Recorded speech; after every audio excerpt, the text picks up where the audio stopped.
थार के सुनहरे रेगिस्तान में रहने वाला एक साधारण सा नौजवान था, हाशिम। तपते सूरज की गर्मी, उड़ती रेत और दूर दूर तक फैली सुनहरी टीलों की दुनिया उसके लिए कोई नई बात नहीं थी। हाशिम का रोज का काम था गांव से शहर तक नमक की बोरियां पहुंचाना।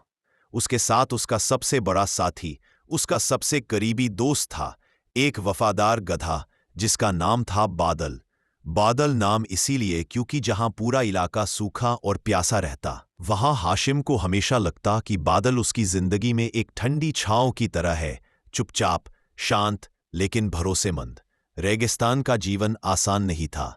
दिन के समय सूरज आग बरसाता और रात को ठंडी हवाएं हड्डियों तक को जमा देती, लेकिन हाशिम और बादल दोनों ने हर मुश्किल को साथ निभाया था। उस सुबह सूरज कुछ ज्यादा ही तेज था। हवा भी तपकर उबलते तवे जैसी लग रही थी। हाशिम ने अपने छोटे से झोपड़े से बाहर निकलकर बादल के सिर पर हाथ फेरा। चल मेरे साथी, वह बोला, आज हमें लंबा सफर तय करना है। बादल अपनी बड़ी बड़ी आंखों से उसे देखा और हल्की सी ढैचू की आवाज निकाली, जैसे कह रहा हो मैं तैयार हूं। हाशिम ने नमक से भरी 2 बोरियां बादल की पीठ पर रखीं और दोनों लंबी यात्रा पर निकल पड़े। उनके सामने सिर्फ ऊंची ऊंची बालू की तीलियां थीं, जो हर कदम पर उन्हें चुनौती देती दिखती थीं। रेगिस्तान जितना खूबसूरत दिखता था, उतना ही खतरनाक भी। 2 घंटे चलते चलते हाशिम के माथे पर पसीना झरने लगा। बादल भी धीरे धीरे चल रहा था। दूर तक न कोई पेड़, न पानी, न इंसानी बस्ती, बस रेत ही रेत। कुछ देर बाद हवा में तेज सरसराहट हुई। रेत के कण मानो छोटे छोटे तीर बनकर चेहरे पर पड़ रहे थे। हाशिम समझ गया, आंधी आने वाली है। बादल, जल्दी चलो, हमें कोई नीचे की जगह ढूंढनी होगी। वे दोनों भागते हुए एक बड़े टीले की ओट में पहुंचे। तभी जोरदार रेतीली आंधी आई। कई मिनट तक आसमान तक लाल धूल ही धूल छाई रही। दुनिया थम गई हो, ऐसा लग रहा था। आंधी गुजरने के बाद हाशिम ने धीमे से आंखें खोली। उसका चेहरा रेत से भर गया था। वह तेजी से बादल की ओर भागा। अरे साथी, तू ठीक तो है? बादल ने गर्दन हिलाई, जैसे वह भी उसे ढूंढ रहा था। दोनों ने एक दूसरे को मुश्किल वक्त में बचाए रहने की तरह देखा, लेकिन समस्या अब आई। वे रास्ता भटक चुके।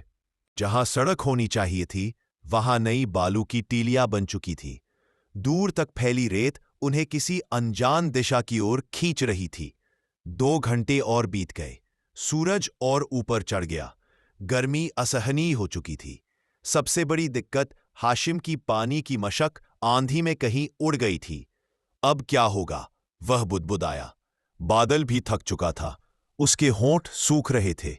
हाशिम ने उसके गले को सहलाते हुए कहा, तू चिंता मत कर बादल, जब तक मैं हूं तू प्यासा नहीं रहेगा। हम पानी ढूंढ ही लेंगे। वह खुद प्यासा था, पर इसे अपने साथी की चिंता ज्यादा थी। रेगिस्तान में पानी खोजना आसान नहीं, पर हाशिम को अपने दादा की बात याद आई, जहां रेत कुछ गीली लगे, समझ लेना पानी जमीन के नीचे है। वह नीचे झुककर रेत को छू छू कर जांचने लगा। कई जगह रेत अभी भी गर्म और सूखी थी, लेकिन एक जगह रेत थोड़ी ठंडी लगी। हाशिम ने तुरंत हाथों से गड्ढा खोदना शुरू किया। अचानक चप चप पानी की बूंदें उभर आईं। हाशिम की आंखों में चमक आ गई। उसने पानी बादल को पिलाया, फिर खुद घूंट ओ घूंट पिया। देखा, मैंने कहा था ना बादल, हार नहीं माननी चाहिए। अब उन्हें वापस रास्ता ढूंढना था, लेकिन हर दिशा एक जैसी दिखती थी, रेत के समुद्र में खोया हुआ देश। कुछ देर चलने पर उन्हें एक गहरी घाटी जैसी जगह दिखी। वहां रेत कम थी और कुछ पुरानी पत्थरों की दीवारें दिख रही थी। शायद बहुत पुराने जमाने की कोई बस्ती रही होगी। लेकिन अचानक हाशिम की नजर एक चीज पर पड़ी। रेत में आधा दबा हुआ एक लोहे का डिब्बा। ये क्या है? उसने उसे उठाकर खोला। अंदर थे पुराने सिक्के, एक टूटा हुआ फूलदान और एक चमकीला छोटा पत्थर। वह समझ गया, यह शायद किसी पुरानी काफिले का सामान था, जो रेत में दब गया था। यह सामान शहर ले जाया जाए तो अच्छी कीमत मिल सकती थी। शायद उसकी जिंदगी ही बदल जाती। लेकिन वह मुस्कुराया और बोला, जब तक मैं रास्ता ही नहीं ढूंढ पाऊं, इन चीजों का क्या करूं? उसे सबसे ज्यादा जरूरत थी अपने गांव लौटने की। जब सूरज डूबने को था, तभी दूर से ऊंटों की कतार नजर आई। एक काफिला। हाशिम ने जोर जोर से हाथ हिलाया। काफिला उसकी ओर आया। अरे भाई, तुम यहां कैसे फंस गए? सारथी ने पूछा।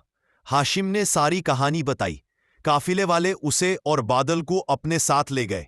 वे उसी रास्ते से जा रहे थे जो शहर तक जाता था। शहर पहुंचकर हाशिम ने पुरानी घाटी में मिले सामान को व्यापारियों को दिखाया।